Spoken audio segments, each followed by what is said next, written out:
we had something. We didn't know how much or how big or how it would evolve, but we knew we had something. We didn't know how far it was going to go. From a young age, the blues to me are, they were always my favorite routine. Everybody's got to have a favorite. For me, it was the Blue Angels.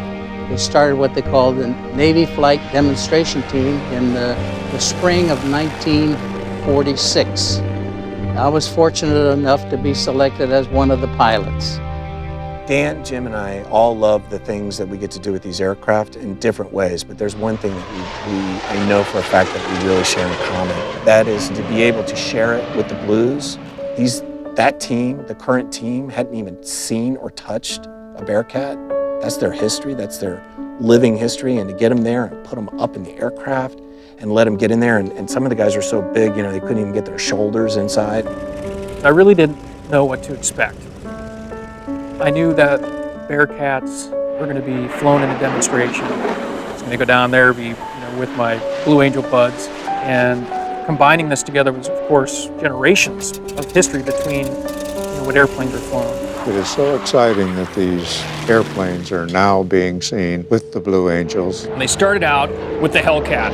That only lasted about 3 months before they upgraded to what's behind me here, the Bearcat.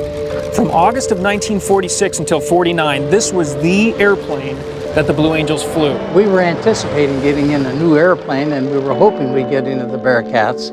And we got orders to go up to Grumman and Bethpage, Long Island, to get 4 new F8F aircraft. Well, the Bearcat is it's the last generation of piston engine aircraft. It's got a different engine. Instead of having a Rolls-Royce Merlin or the Packard-built Merlin V12, it's a round engine.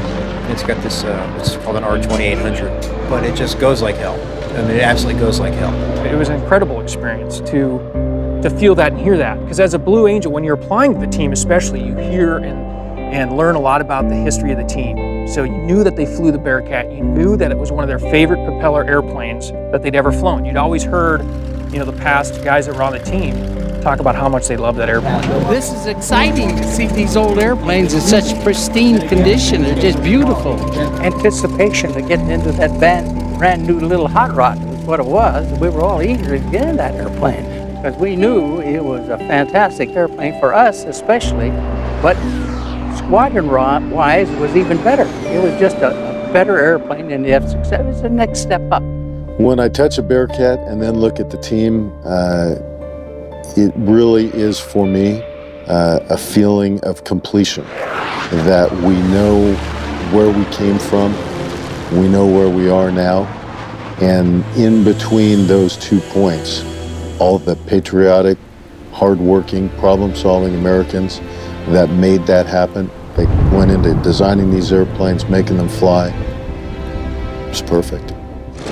I thought I left this behind me when I was flying jets, but I guess the feeling comes back, and it's back stronger than ever because I know it's a thing of the past. But it's fabulous. And so, just the history of the Blues and knowing that it was something that I loved as a kid, and then knowing that I had this opportunity to actually be in a formation with some of the Blue Angels and having their jets pull up into our formation is just, I can't even describe it. It just, it's unbelievable. It's chilling. They're going through a lot of different changes here just to fly these Bearcats now, along with the F-18s. So there's quite a bit more complication than just seeing the airplanes are showing up here. I mean, these airplanes, they're gorgeous. They look like they should be in a museum, not about to go flying. They look like they've sat here, been painted, been dusted, and have no intention of getting airborne. But these are actually going to fly here, and with 2 F-18s, Blue Angels number 5 and 6, your solo pilots, your lead solo and your opposing solo. And we're going to fly in a Vic, Jimmy, me, Dan, Blue Angel number 5, Blue Angel number 6. If the air was smooth, it was easy. But if you got a gust of wind in there, you were jockeying the throttle all the time. As you're tucked up underneath somebody else's wing, and especially in the case of the flying conditions that you're going to see today, when we've got winds gusting 20 to 30 knots, and there's some texture and airplanes are moving and they're bouncing, That's a pretty big thing spinning on the front of this airplane, and as the flight lead under there, you've got two wingmen with that propeller bouncing underneath you. It's kind of like having two piranhas, you know, chewing at the side of your airplane, and just hopefully, you know, they don't get too close. Here's the formation of the beginning and the present. To me, that's extremely exciting. It's just very, very exciting.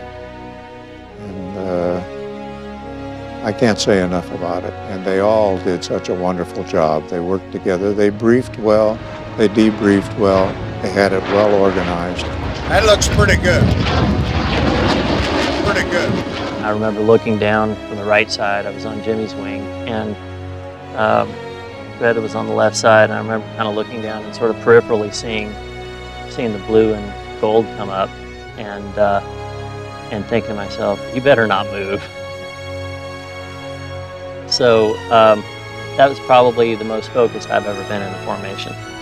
But it was a very special experience. I think the sound of the airplane is going to make a difference to me. The sound of that big engine out there, that R2800 that you got going out there, is one thing.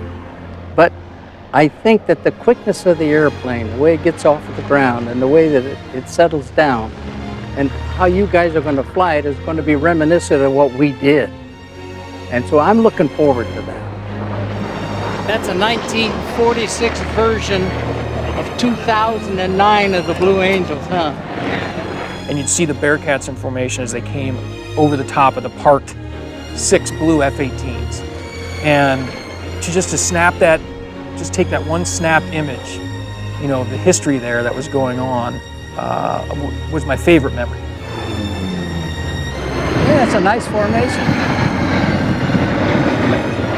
Brings back a lot of memories, I'll tell you. They're having a hell of a time out there. They're having a lot of fun. They're fighting it, but they're having a hell of a time. Yeah. The wingmen are fighting it. The leader's sitting up there fat, dumb, and happy, you know. He's doing great. So for us to be able to share that experience is just, that's the ultimate. We love that kind of stuff.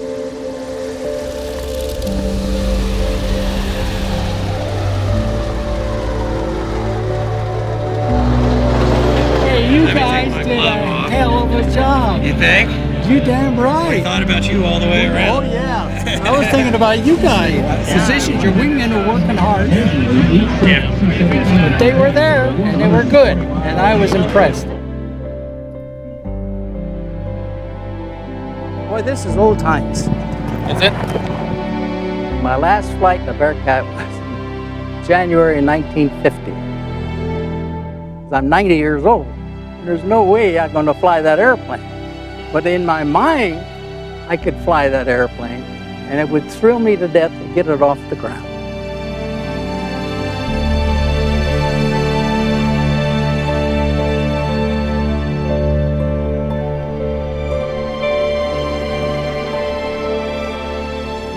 You know, it's a long time ago.